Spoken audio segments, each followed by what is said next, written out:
I got so much motherfucking design on right now.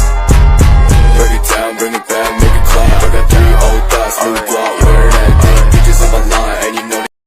Halo teman-teman, Assalamualaikum warahmatullahi wabarakatuh. Perkenalkan, saya dari Kampus Politeknik Kesehatan Makassar, jurusan Keperawatan. Di sini saya akan membahas tentang terbentuknya sejarah bahasa Indonesia. Bahasa Indonesia merupakan bahasa pemersatu atau bahasa nasional yang digunakan oleh rakyat Indonesia. Selama ini, bahasa Indonesia sudah menyatukan rakyat di 17.000 pulau, 350 kelompok suku, dan 750 bahasa daerah. Bahasa Indonesia resmi dijadikan bahasa pemersatu pada tanggal 28 Oktober 1928 bersamaan dengan Sumpah Pemuda. Lalu, bagaimana sejarah terbentuknya bahasa Indonesia? Sejarah terbentuknya bahasa Indonesia berasal dari bahasa Melayu yang digunakan sejak abad ke-7 di kawasan Asia Tenggara. Salah satu bukti penggunaan bahasa Melayu tersebut dapat ditemukan di sebuah prasasti di Palembang pada 683 yang penulisannya masih menggunakan bahasa Melayu. Sejak saat itu, bahasa Melayu dijadikan sebagai bahasa sehari-hari oleh rakyat yang berada di Selat Malaka. Seiring berjalannya waktu, bahasa Melayu beralih fungsi sebagai lingua franca atau bahasa perhubungan antar golongan, pedagang, dan kerajaan. Pada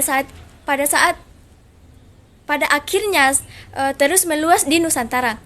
Perluasan ini telah berlangsung sehingga abad ke-17 saat Indonesia sudah diduduki oleh Belanda.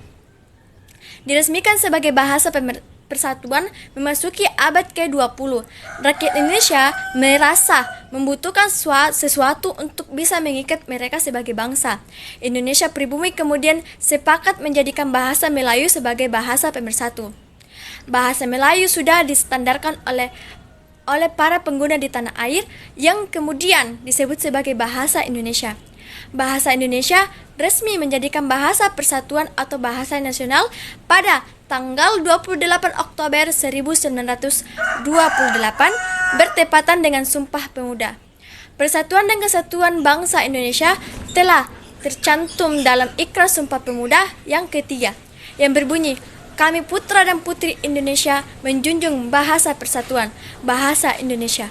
Bahasa Indonesia sebagai bahasa persatuan diartikan sebagai bahasa yang digunakan oleh rakyat Indonesia untuk berkomunikasi antar sesama. Itulah mengapa bahasa Indonesia berfungsi sebagai bahasa persatuan. Lebih lanjut, bahasa pada dasarnya adalah media untuk berkomunikasi yang ternyata memiliki kedudukan lebih dari itu. Bahasa dapat mencakup hampir seluruh lapisan masyarakat, bahkan kebudayaan. Adapun kedudukan bahasa Indonesia memiliki fungsi sebagai berikut, yaitu 1. Lambang kebanggaan Indonesia. 2. Lambang identitas nasional. 3. Alat perhubungan antar warga, antar daerah, dan antar budaya. 4. Pemersatu suku budaya dan bahasanya. 5. Perkembangan menjadi bahasa internasional. 6. Perkembangan bahasa Indonesia telah melalui sejarah dan cukup panjang.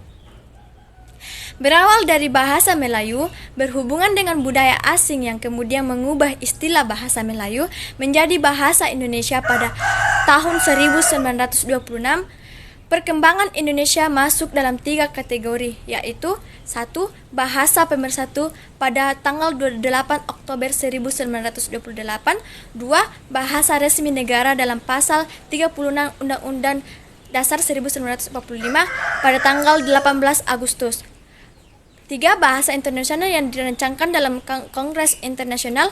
4. Bahasa Indonesia di Jakarta pada tanggal 28 Oktober sampai tanggal 1 November 2018. Salah satu bukti bahwa bahasa Indonesia sudah menjadi bahasa internasional adalah adanya tenaga serta buku-buku berbahasa Indonesia untuk para penutur asing. Sekian dari saya pembahasan tentang terbentuknya sejarah Indonesia. Kurang dan lebihnya mohon dimaafkan. Wabillahi taufiq wal hidayah. Wassalamualaikum warahmatullahi wabarakatuh.